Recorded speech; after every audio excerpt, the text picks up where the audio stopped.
voy a empezar la grabación. Y estamos entonces listos para hablar del proyecto asociado al reconocimiento de imágenes.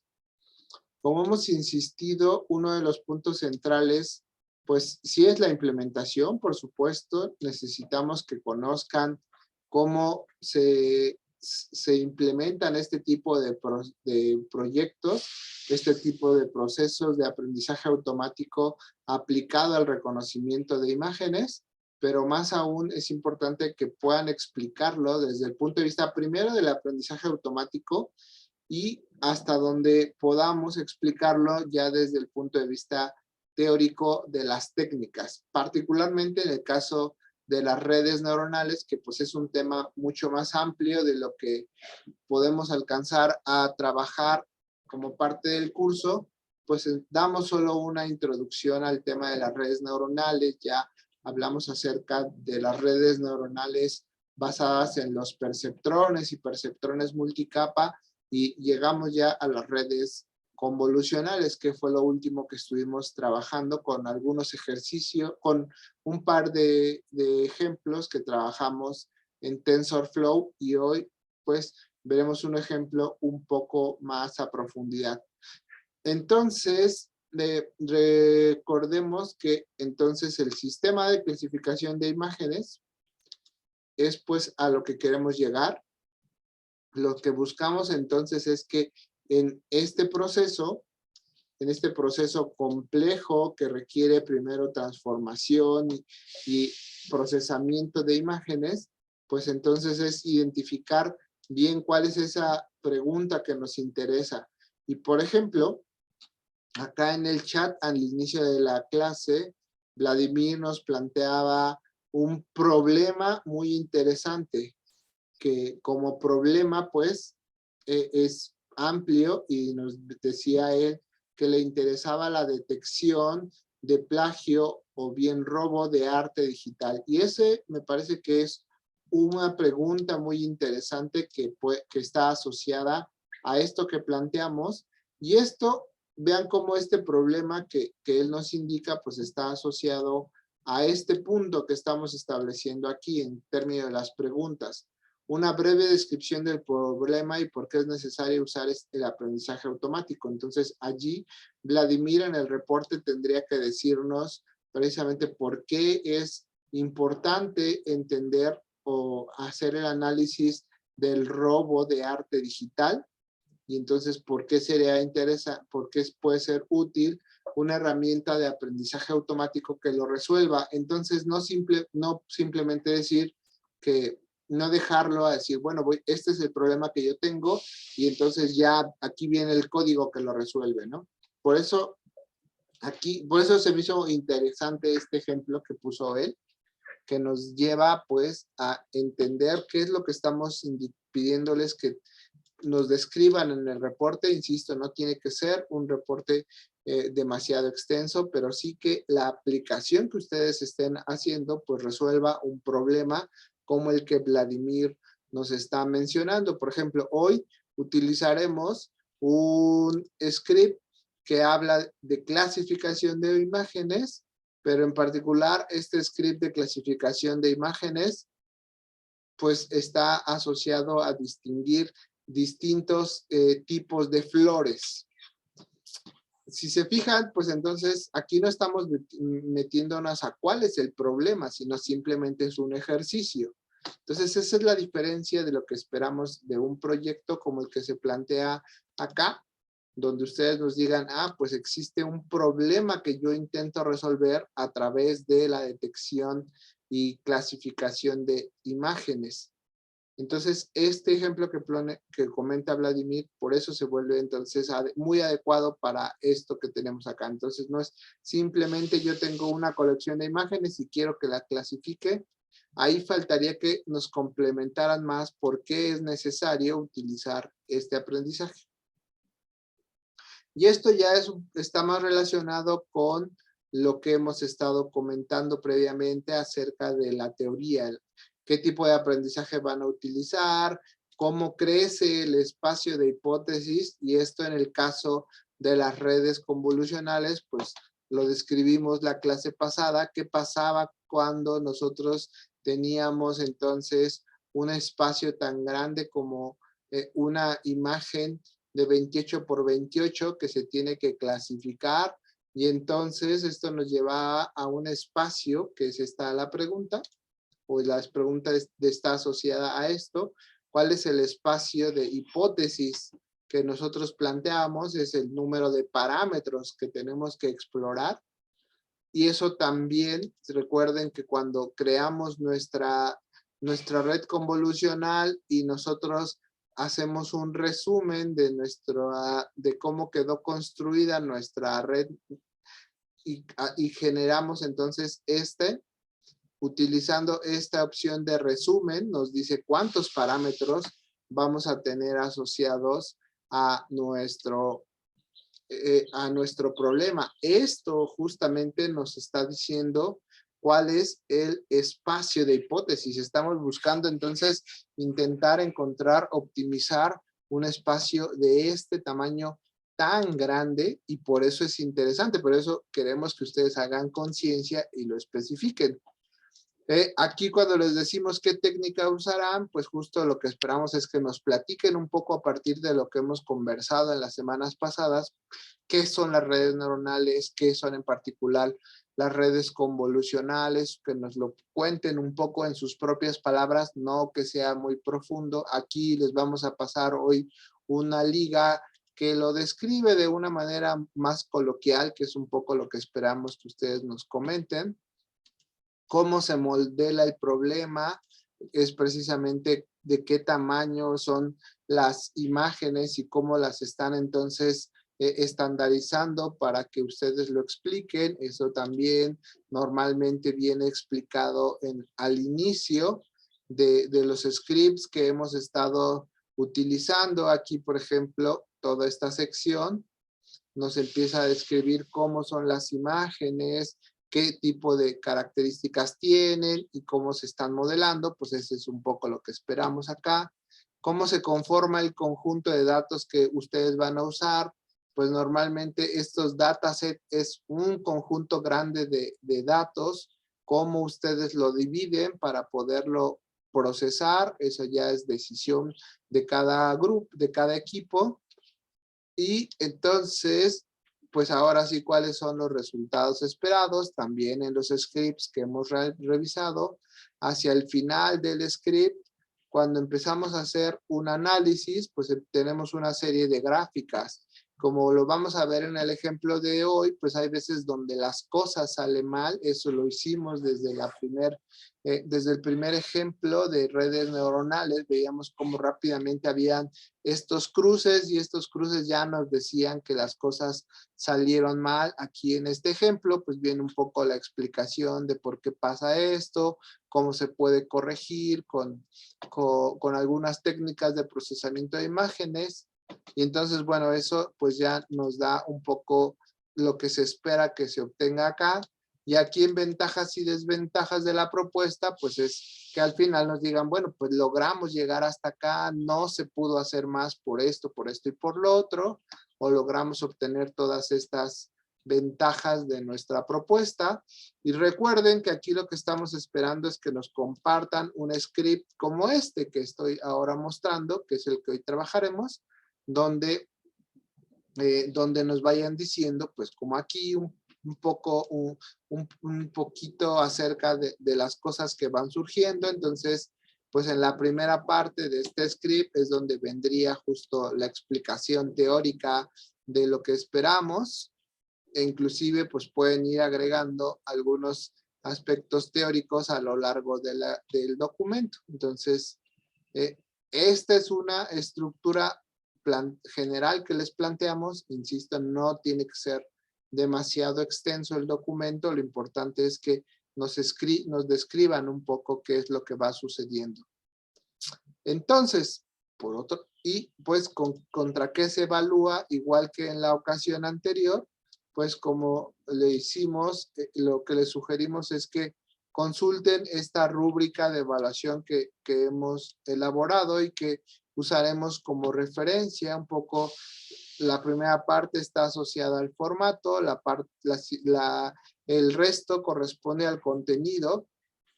Hablamos de la claridad del problema, de lo que acabamos de describir acerca de la necesidad del aprendizaje automático, de la descripción de los parámetros, de la descripción de las técnicas, cuáles son las limitantes que tienen, cómo hacen el preprocesamiento de los datos. Vean cómo esto está muy asociado a lo que viene en cada uno de los scripts que hemos revisado. Y entonces, en la parte de la implementación, es muy claro que podamos hacer las pruebas. Pues en este caso, este script yo lo puedo correr cuando ustedes me lo comparten o no. Están muy claros dónde están los parámetros. ¿Se acuerdan que la sesión anterior yo les decía, bueno, pues entonces ustedes corran el script con más iteraciones? Entonces vean cómo muchos de estos parámetros pues están definidos en alguna parte del script para que yo los pueda cambiar y no tenga que estar yéndome al código y estar modificando cosas.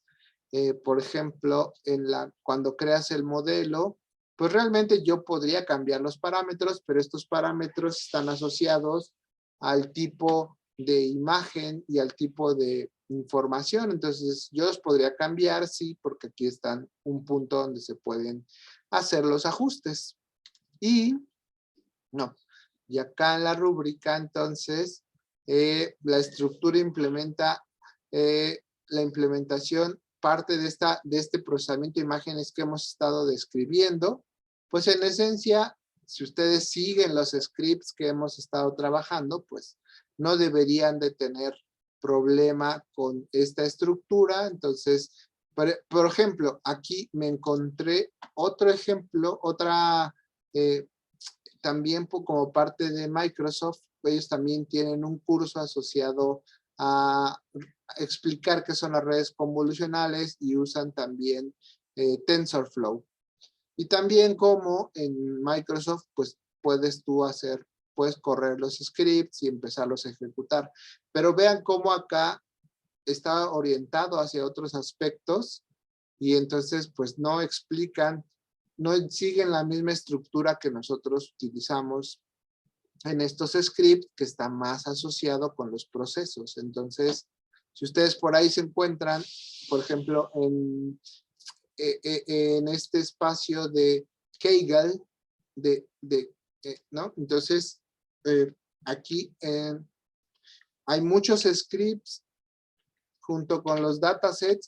Ustedes podrían decir, ok, yo voy a agarrar un dataset y casualmente ese dataset tiene aquí un script que ya lo resuelve.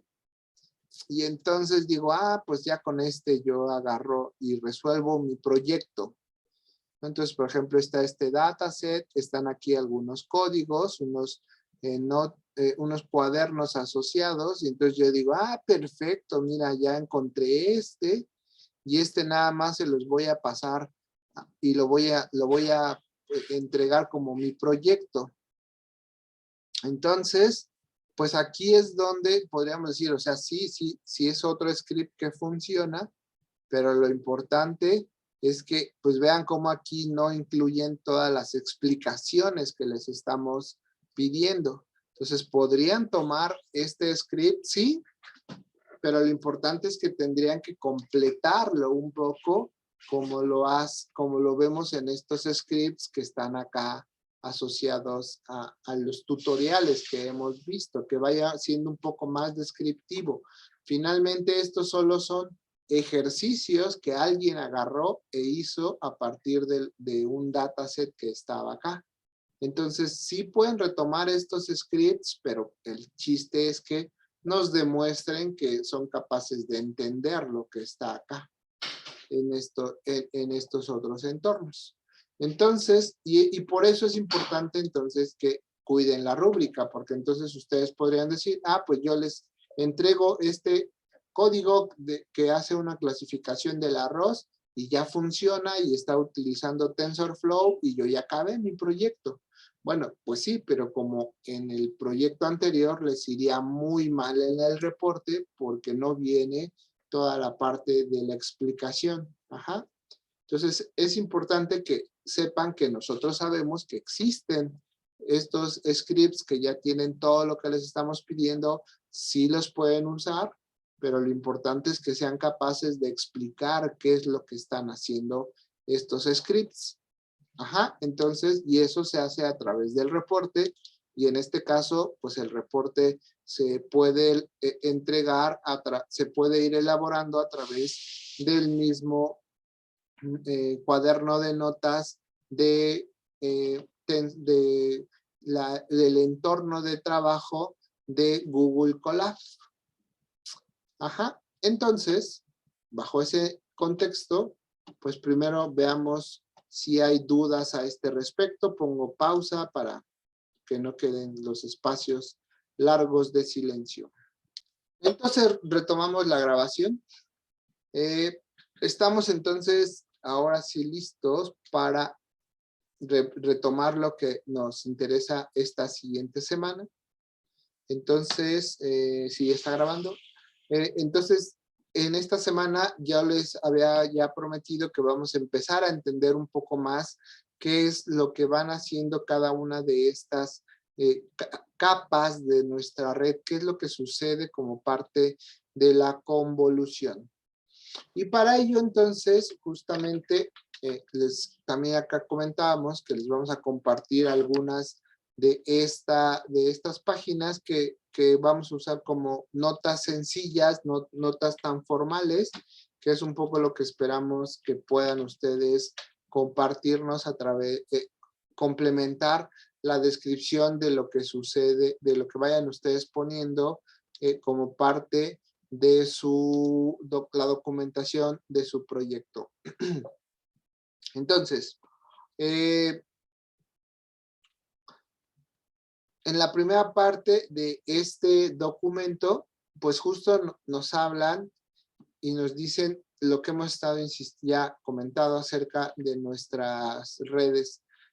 Lo que tenemos nosotros es una imagen y esa imagen tiene que convertirse en entradas para nuestra red neuronal. Y entonces esta primera capa de nuestra red neuronal es nuestra herramienta central para poderlos procesar.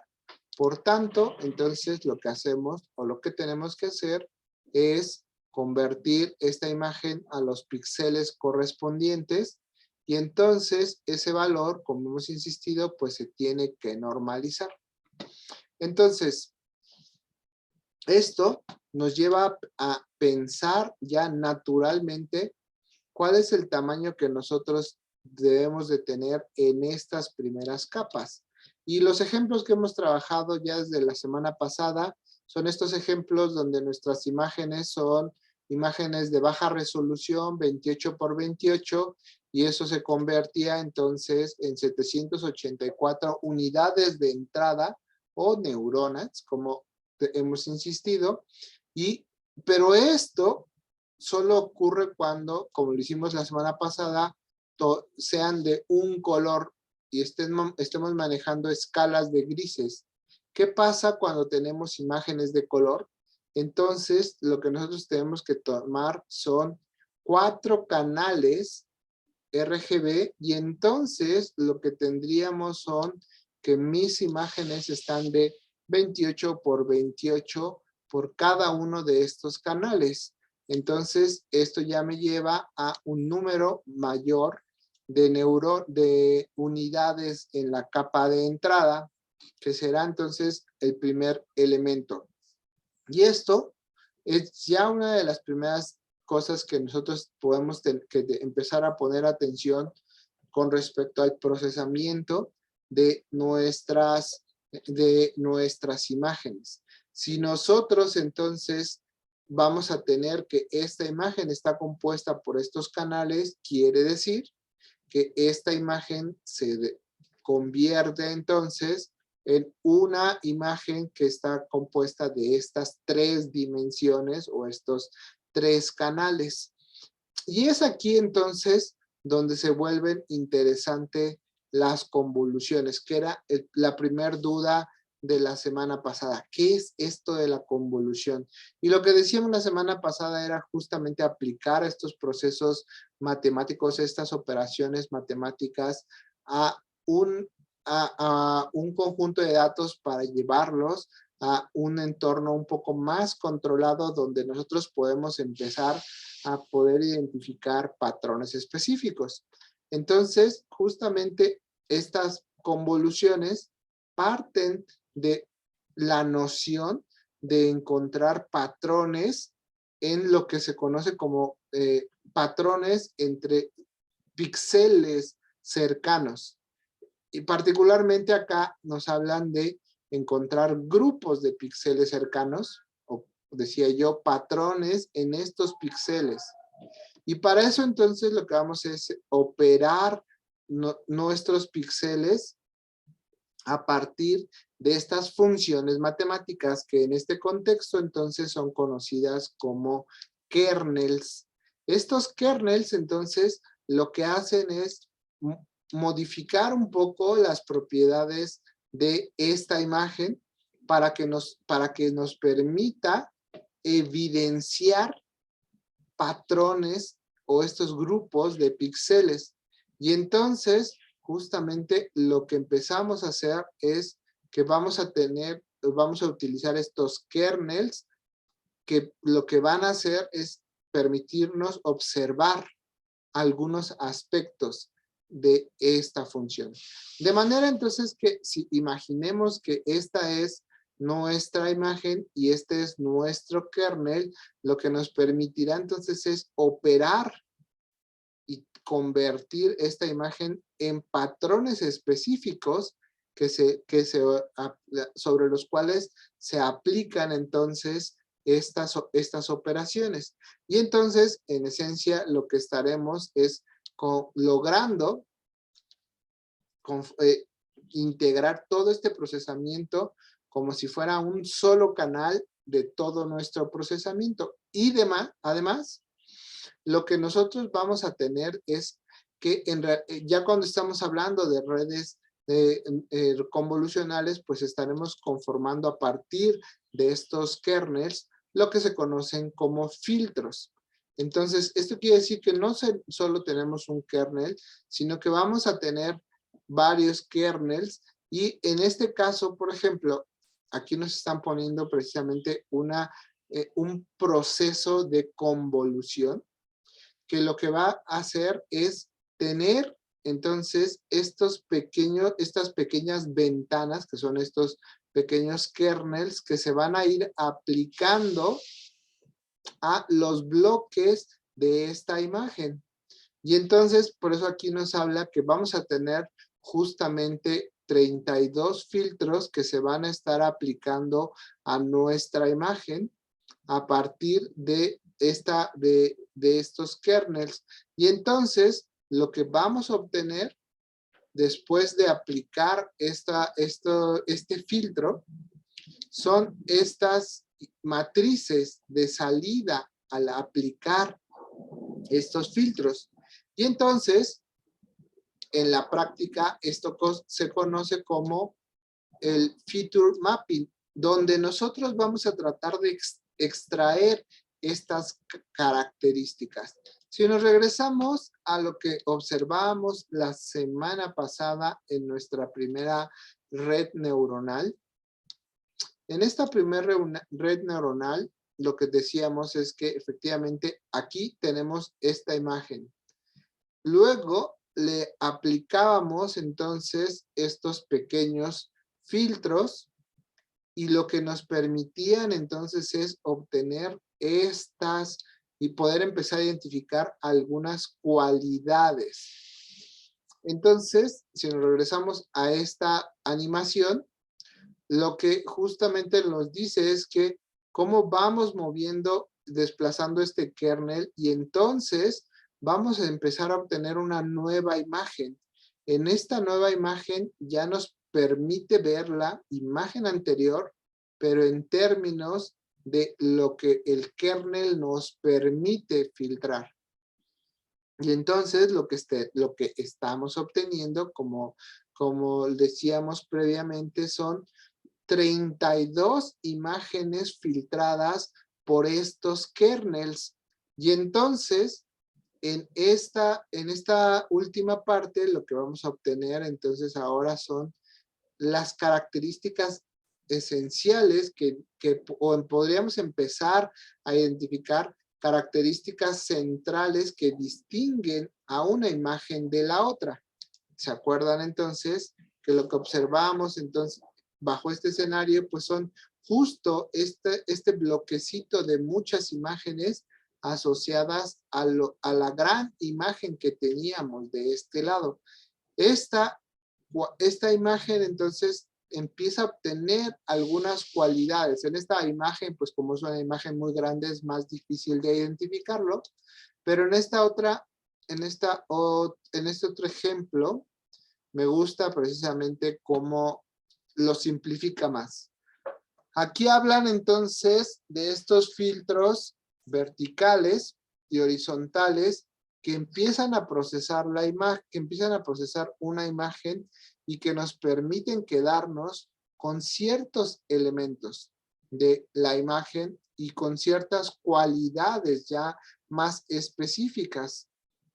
Déjenme ver dónde estaba. No, sí era ahí. Entonces, no, aquí, ¿qué pasó? Ahí, ya.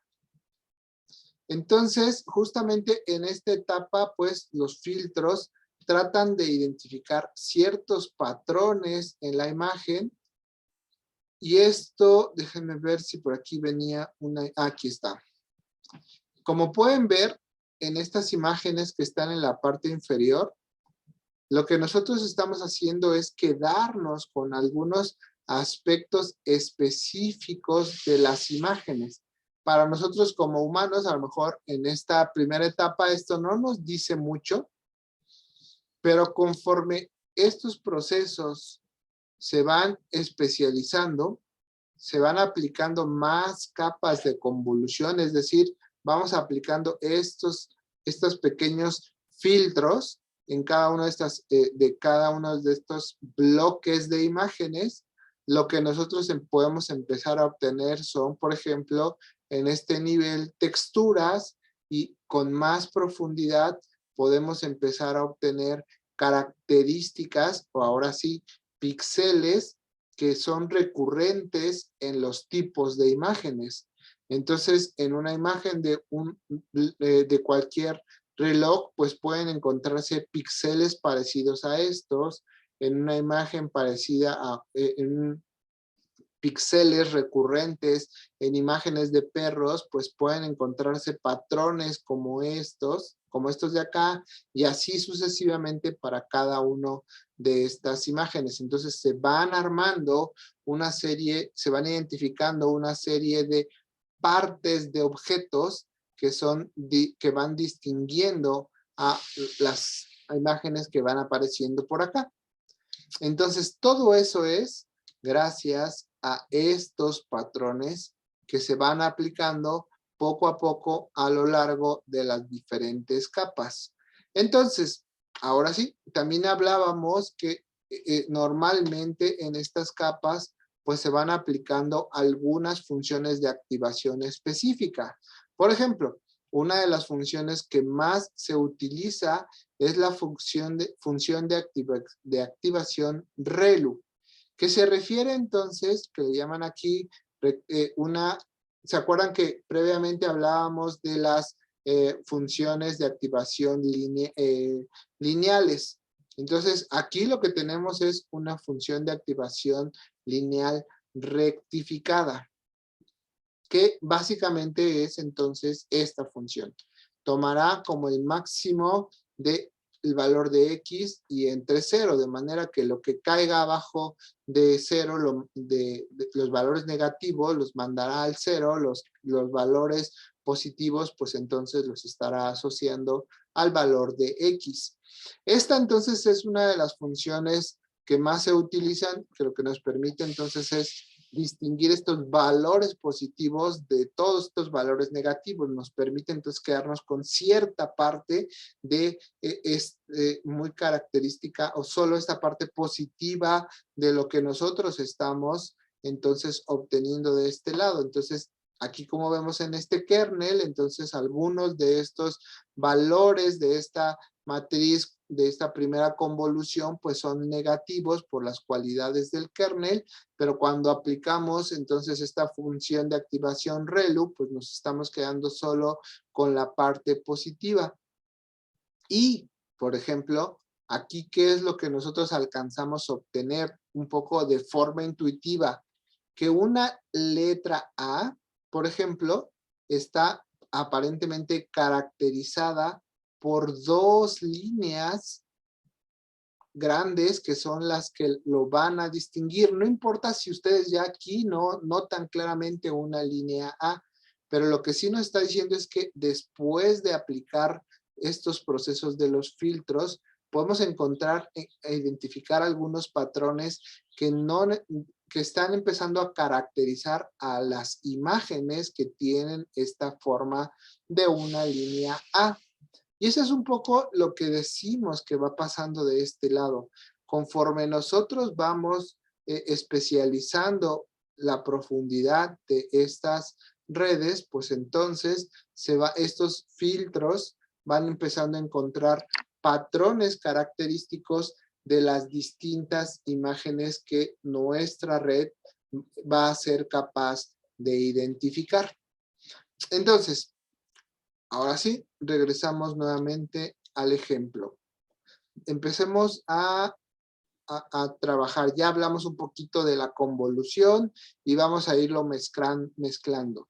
Entonces, aquí vamos nuevamente a tener nuestro script en Colab. Si alguien quiere irlo ejecutando e irnos platicando de lo que va sucediendo, pues acá les pongo, bueno, primero les pongo la liga completa del ejercicio. Los hemos estado publicando en la plataforma también junto con los videos.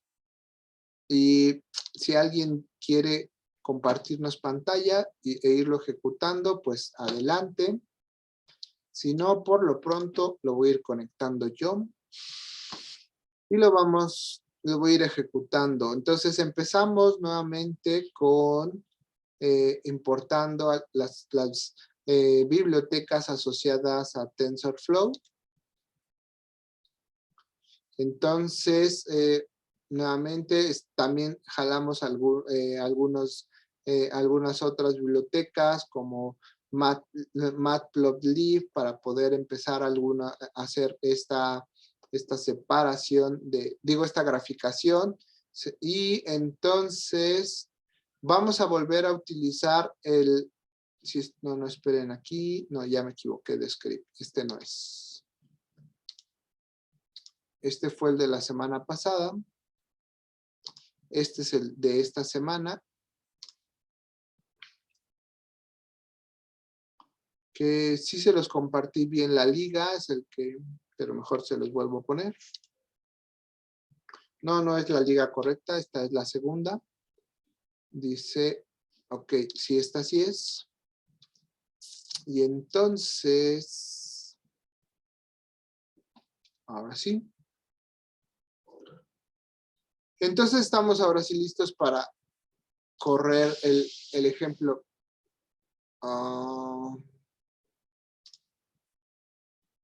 Esta las finalizamos.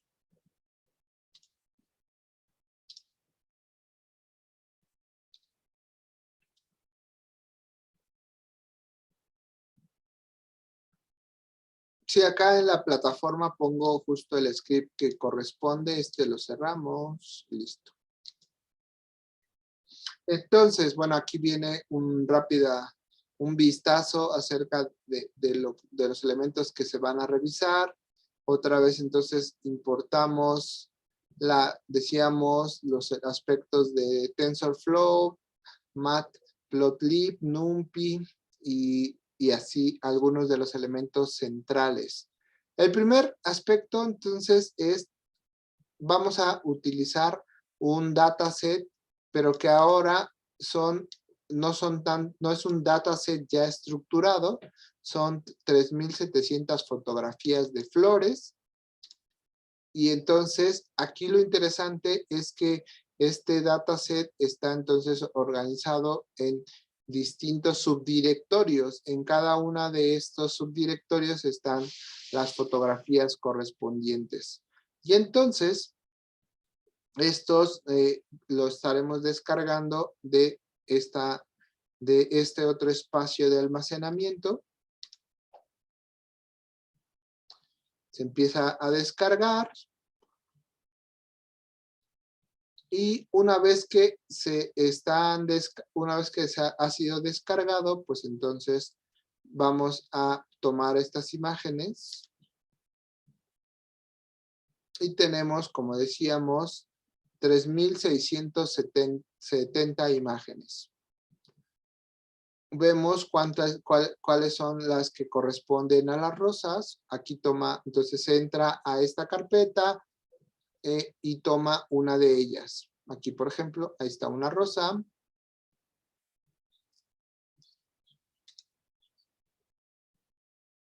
Aquí hay otra de rosas.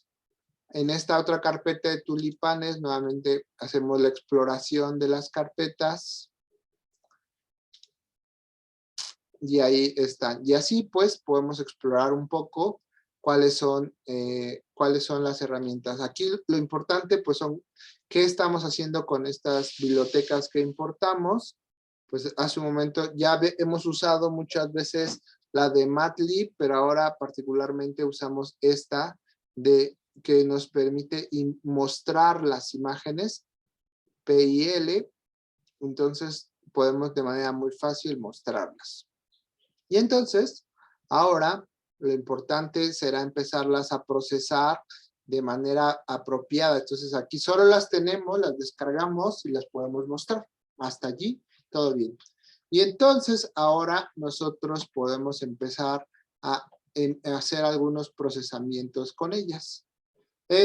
Nuestro sistema de procesamiento las va a procesar entonces como imágenes de 180 por 180 y entonces estará usando esta cualidad. Nuevamente las vamos a dividir aquí se plantea una división, como lo hemos estado mencionando, de 80 por 20.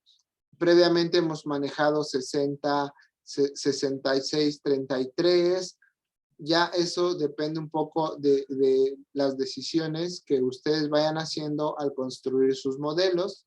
Entonces tomamos todo el dataset y lo que pueden observar es que aquí está haciendo una selección de estas imágenes a partir de esta semilla. Entonces, si yo vuelvo a correr este script, no me gustó cuál fue el desempeño con mi primera ejecución y digo, pues lo vuelvo a ejecutar a ver si ahora me genera un mejor rendimiento haciendo otra selección aleatoria y se les olvida cambiar la semilla, pues entonces en realidad no están haciendo nada diferente. Ya hemos insistido que en la computación la aleatoriedad depende mucho de las semillas. Entonces, estos son aspectos que ustedes tienen que ir documentando conforme van desarrollando sus pruebas.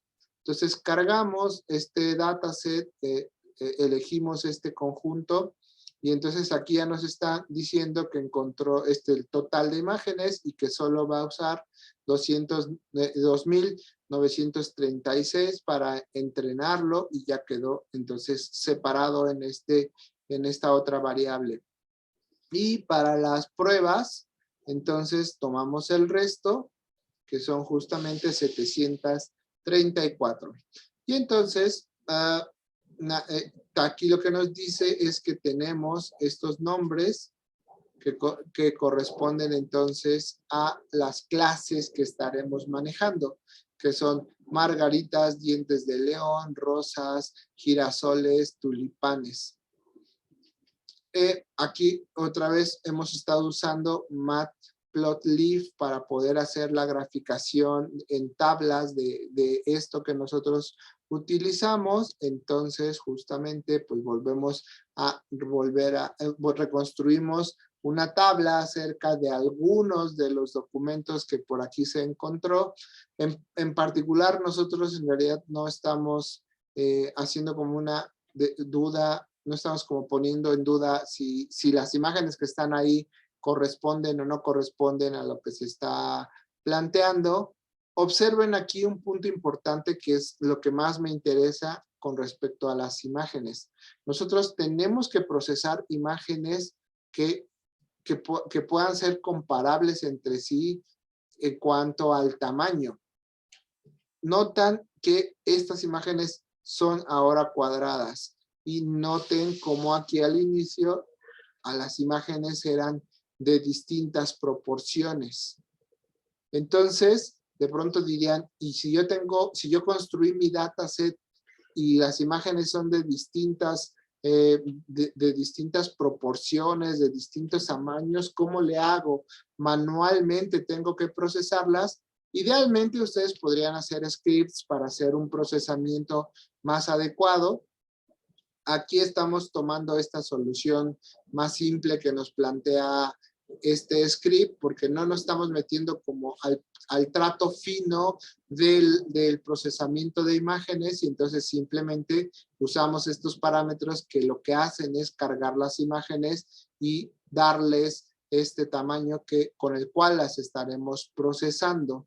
Entonces, esto nos simplifica las cosas, pero por ejemplo vemos como aquí claramente pues la deforma un poco, las vuelve cuadradas, pero aquí sí se pueden generar algunos efectos que no quisiéramos en un procesamiento real, pero para nuestros fines en realidad no tenemos problema con eso. Y entonces, ahora sí, pues vamos a empezar a poder cargar estos elementos a partir de bloques, porque todas las imágenes, pasárselas a nuestro modelo, pues saturaría la memoria. Por eso hemos usado este esquema de irlos cargando poco a poco. Y entonces, aquí ya tenemos nuestras imágenes listas para poderlas procesar. Veamos el tamaño de nuestro posible capa de entrada. Tenemos entonces que vamos a estar manejando 32 por 180 por 180, porque estaremos manejando estos bloques de 32 imágenes, pero además son imágenes a color, por eso tenemos entonces esta dimensión de las los tres colores que previamente habíamos entonces manejado. Entonces, recuerden, vamos a estar manejando siempre cargando por bloques.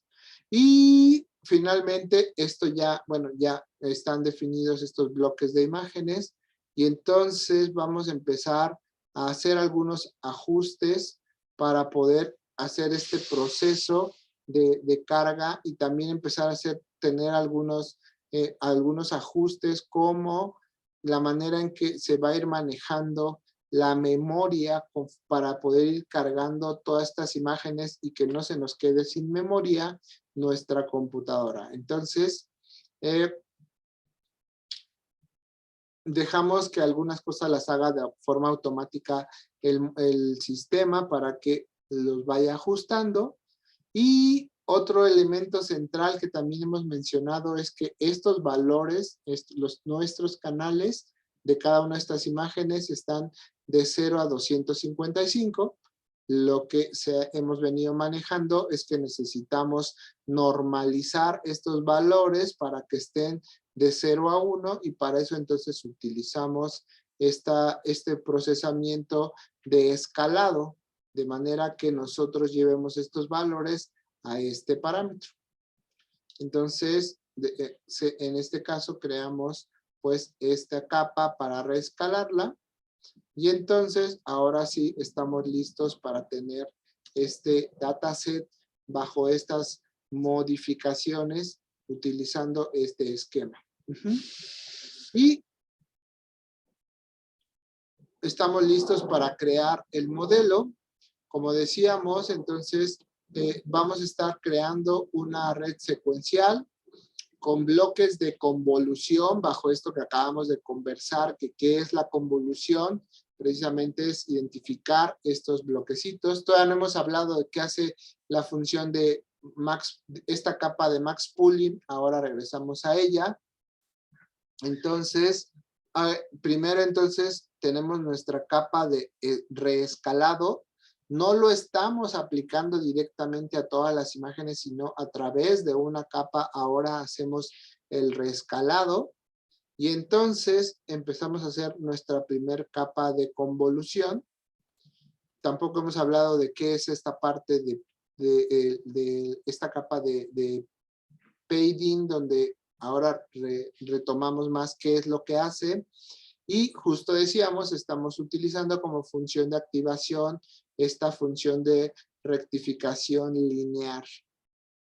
Y entonces creamos esta primera capa de convolución, luego agregamos una capa de max pooling, otra vez otra convolución, max pooling, y así como lo teníamos en esta de acá, vamos haciendo varios procesos de convolución hasta llegar entonces a esta parte donde, como lo veíamos la vez anterior, pues tenemos un modelo más clásico, que son justamente una capa. Primero aplanamos nuestra gráfica, nuestras matrices, la aplanamos en un gran vector, después los pasamos por un par de capas que están justamente, que son densamente conectadas, y al final tenemos nuestra capa donde está la clasificación, y que esta depende del número de clases que tengamos en nuestras clases de imágenes.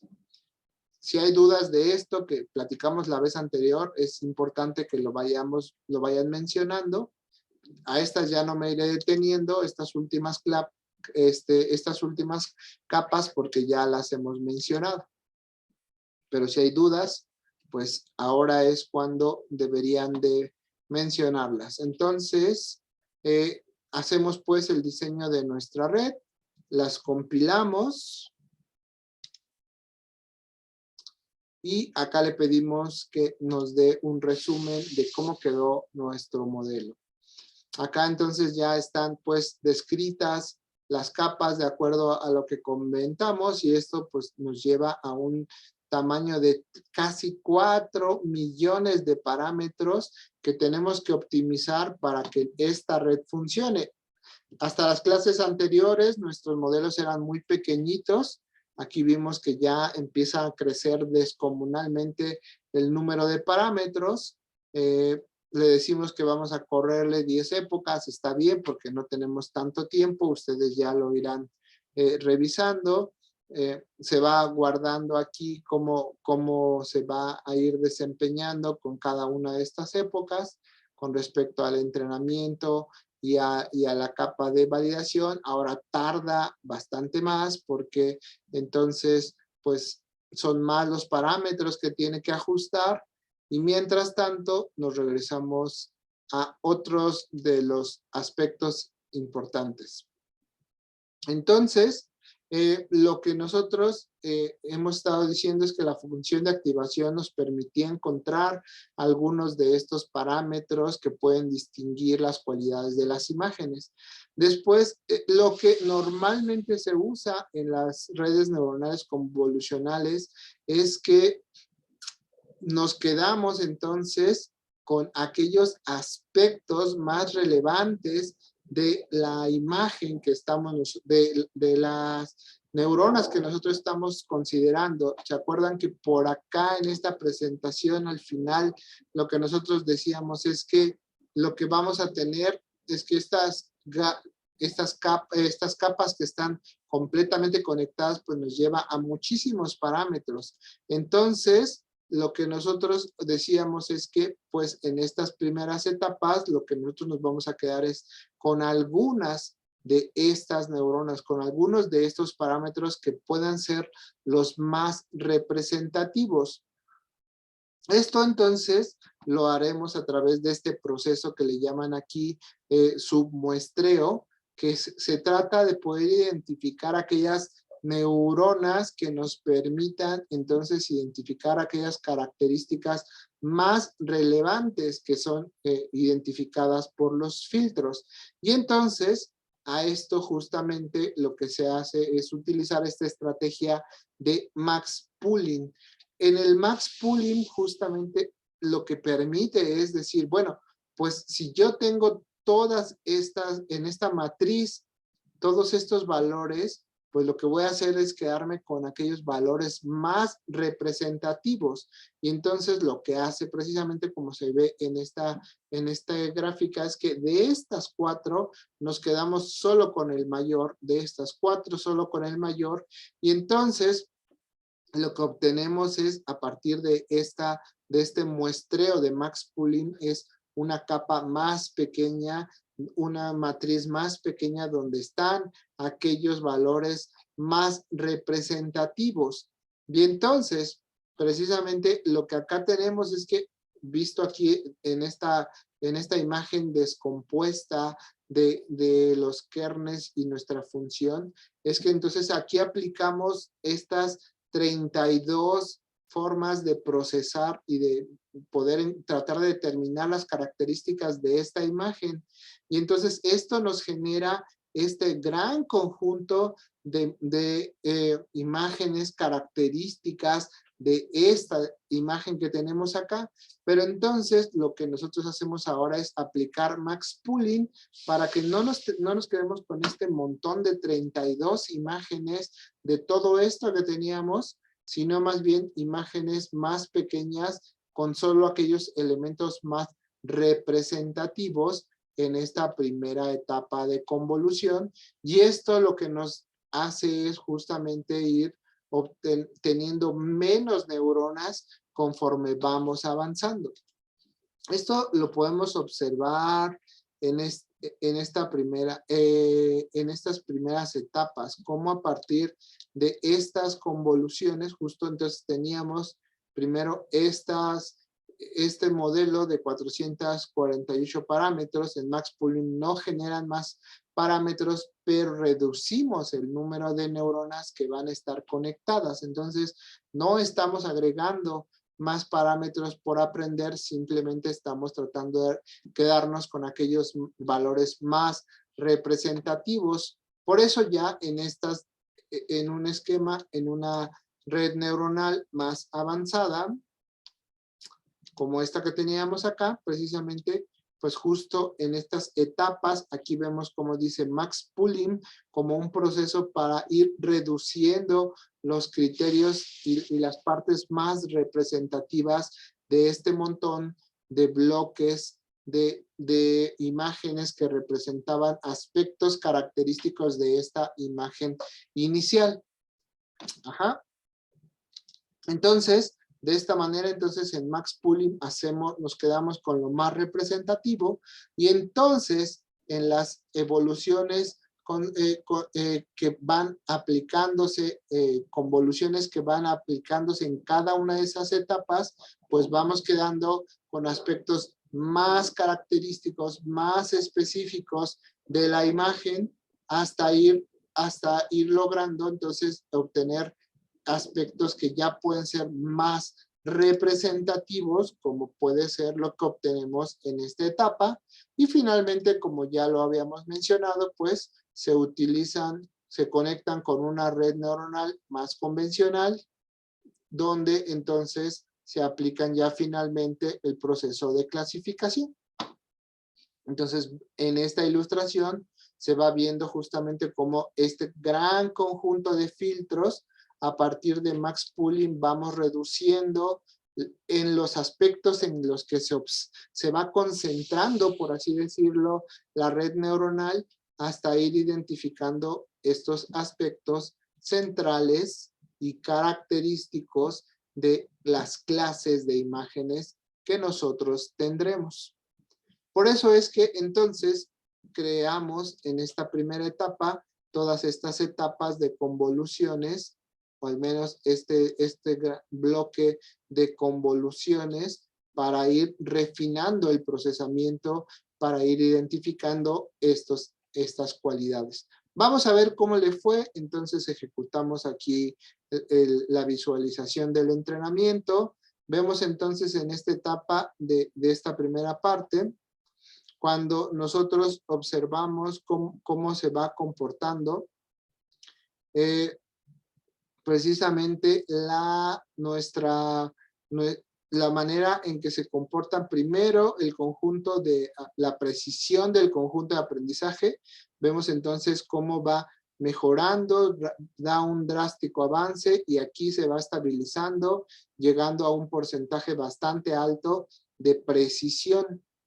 Y mientras que en este de pronto vemos como que la precisión iba aumentando, baja, aumenta, y de pronto empieza a dar estos tumbos extraños.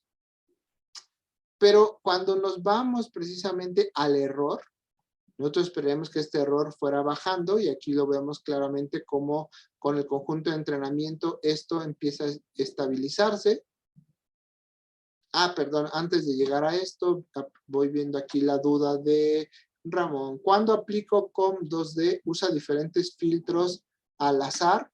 En este caso, en el caso de TensorFlow, los filtros que se aplican de este lado ya son filtros específicos que están determinados por la biblioteca de TensorFlow. Nosotros podríamos, si nosotros construyéramos a mano algunas de estas cualidades, pues nosotros podríamos distinguir y crear nuestros propios procesos de creación de filtrado. Esto es lo interesante que nos permite, déjame ver si aquí viene especificado, lo que ya nos permite hacer, justo aquí está. Lo que ya por defecto usa TensorFlow justamente son algunos filtros que ya están por default definidos. Pero nosotros también podemos entonces definir algunos filtros como los que aquí se están mostrando en esta construcción de este otro script basado en TensorFlow. Entonces, este también se los comparto.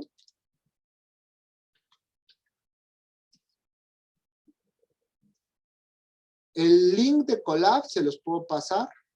No se los pasé porque este viene aquí al inicio del documento. Ustedes aquí dicen Colab, pero se los paso de todas formas.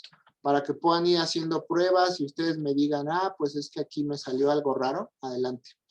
Entonces, estos filtros, ¿dónde me quedé? Acá estaba. Nosotros podemos definir algunas cualidades de estos filtros y poder definir nuestros propios filtros. Estos, por ejemplo, particularmente estos que se construyen aquí, son matrices que lo que tratan de hacer es aplicar, como acá lo dice justamente, filtrar verticalmente las cualidades de las imágenes, y este de acá pues son los filtros horizontales. Entonces, esto nos permite, si lo vemos en esta graficación, quedarnos con este tipo de patrones que se van conformando. Entonces, internamente, TensorFlow ya tiene varios filtros que se van aplicando en estas capas. Pero nosotros podríamos entonces definir algunos filtros específicos. Entonces, nosotros podemos aplicar algunos de manera particularmente. Entonces, como ven, por ejemplo, en este ejemplo, acá nosotros nos está diciendo que podemos usar 9 filtros que nos dan, pues, la oportunidad de poder obtener distintas cualidades. Nosotros en realidad no nos hemos detenido demasiado a modificar las cualidades de las capas convolucionales. ¿Dónde quedó? Ya me quedó. Aquí está. Cuando yo la definí, en realidad solo le dije como el tamaño general de las cosas que íbamos a utilizar, pero aquí en por ejemplo, nosotros podemos ver precisamente qué son estos parámetros.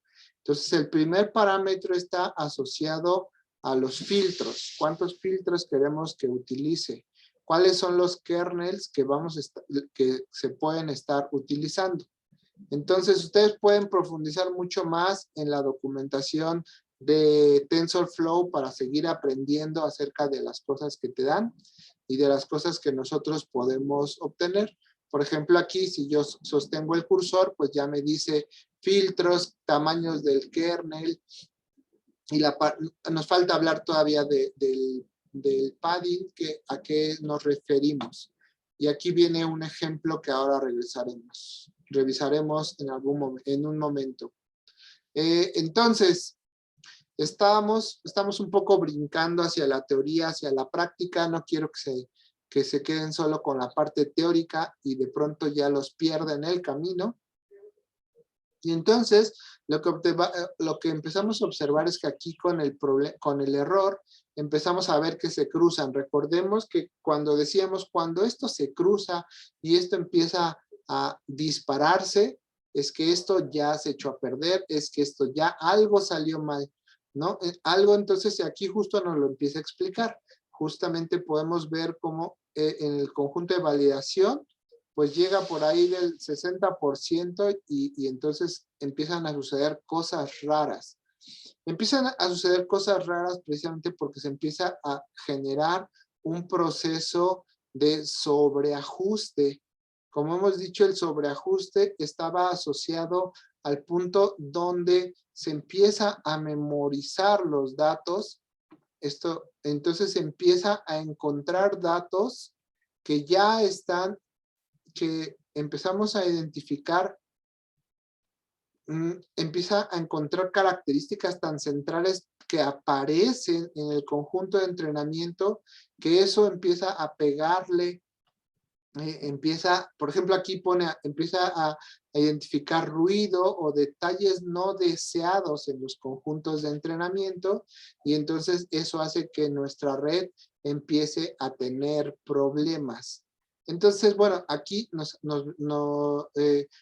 existen distintas opciones para poder resolver este problema del sobreajuste. Ya lo habíamos mencionado que esto ocurre cuando tenemos a lo mejor pocos datos o que nuestros datos están demasiado cargados hacia ciertas clases. Entonces, a lo mejor tenemos muchos, si solo son positivos y negativos, a lo mejor tenemos muchos positivos y entonces le cuesta identificar los elementos negativos.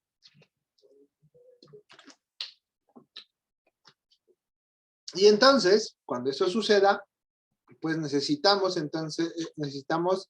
encontrar alguna solución. Aquí particularmente nos proponen explorar la opción del aumento de datos. El aumento de datos, entonces, pero ustedes podrían decir, bueno, pues está bien, si yo tuviera más datos, pues se los pongo, pero no tengo más datos. Una gran ventaja que tenemos con las imágenes es que podemos generar datos a partir de las mismas imágenes que ya tenemos. ¿Y esto cómo lo hacemos?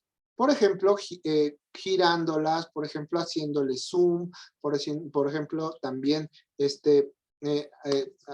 como haciendo estos efectos de rotarlas, de hacerles no rotarlas, es más bien como intercambiar pues su posición, ¿no? Hacer estos giros, flip, pues para que nosotros podamos obtener más imágenes. Y entonces, aquí justo lo que hace es precisamente hacer algunos filtros. Por eso acordémonos que aquí en cuestión de imágenes, mucho de lo que hacemos es procesamiento de imágenes.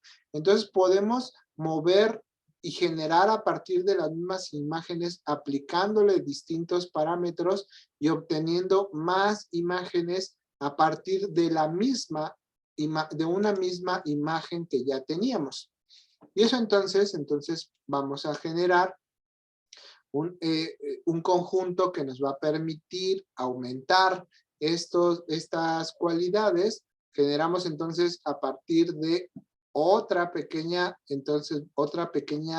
capa que lo que va a hacer entonces es aplicarles de una manera aleatoria estos procesos, y entonces vamos a mostrar algunos ejemplos. Dice acá cómo logran hacer por ejemplo, aquí es otra imagen.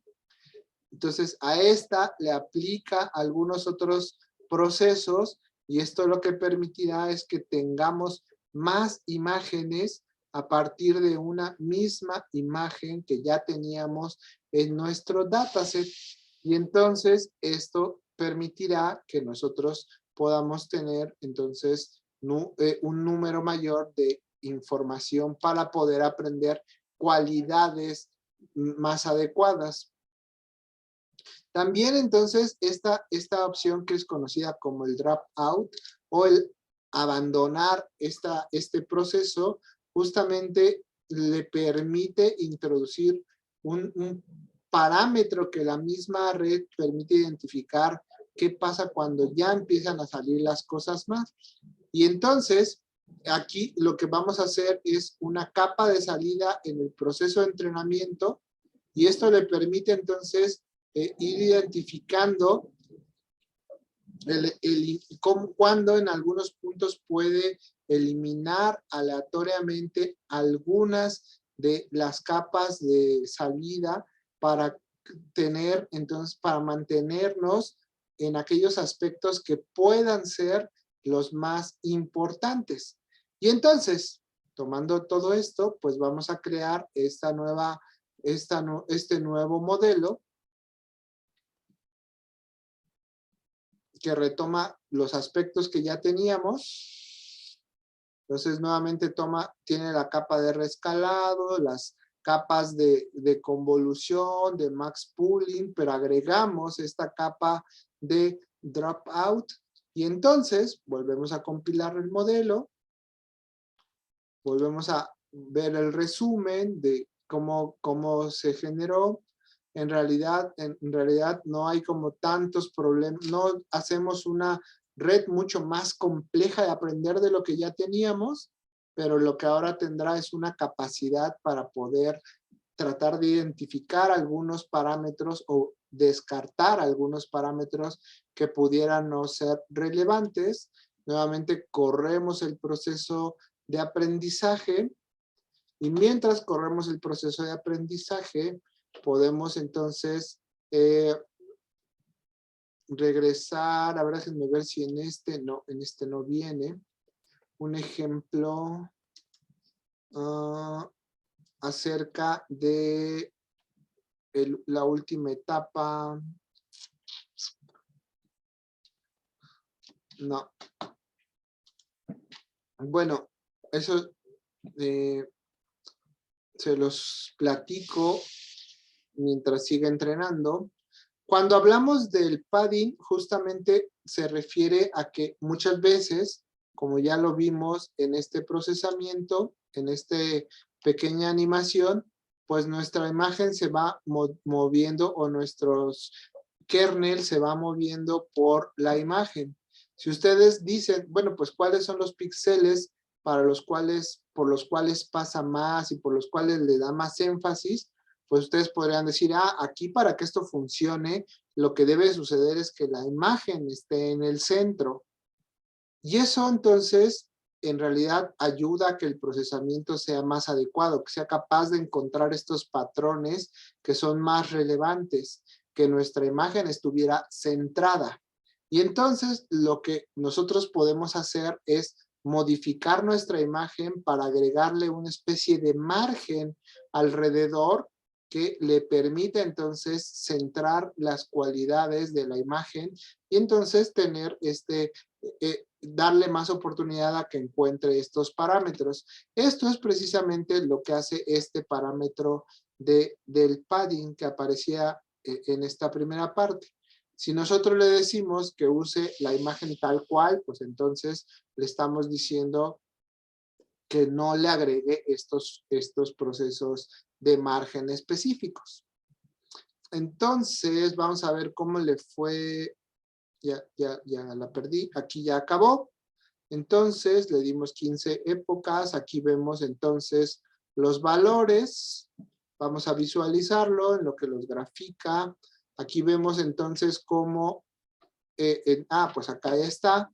Vemos cómo justamente contra el conjunto ya el comportamiento de nuestro conjunto de entrenamiento y nuestro conjunto de validación ya no es tan dispar como el que hace un momento teníamos, y también vemos como el conjunto con respecto al error, también ya sí hay este cruce, pero no es tan drástico y tan feo como el que obteníamos en nuestro entrenamiento anterior. Eso nos lleva entonces a ver que precisamente el conjunto de validación, pues el comportamiento ya se vuelve un poco más estable. Y entonces, eso nos lleva pues precisamente a que nosotros podemos tener bajo este escenario un mejor desempeño que ahora sí ya es más esperado o funciona más como lo esperado. Ya para terminar, pues el último paso es predecir nuevos datos, ver si es capaz o no de poder clasificar una imagen, de preferencia que no se haya incluido en el conjunto de entrenamientos o de abandono. Entonces, pues básicamente lo que vamos a tomar es otra imagen que no pertenezca a este conjunto. Esta imagen nuevamente la volvemos a poner como parte de un objeto que vamos a poder nosotros procesar. Se lo pasamos como un arreglo a nuestro modelo para que nos prediga la clase y vamos a ver si funcionó o no funcionó. Entonces se descarga la imagen y lo que nos está diciendo es que esta imagen corresponde con un 95% de confianza a un girasol y no la pinta. Entonces, pero bueno, nosotros podríamos descargarla nada más como para, aquí está.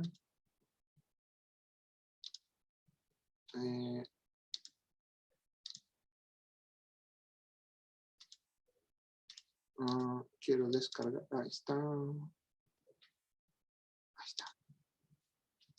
Y efectivamente es un girasol.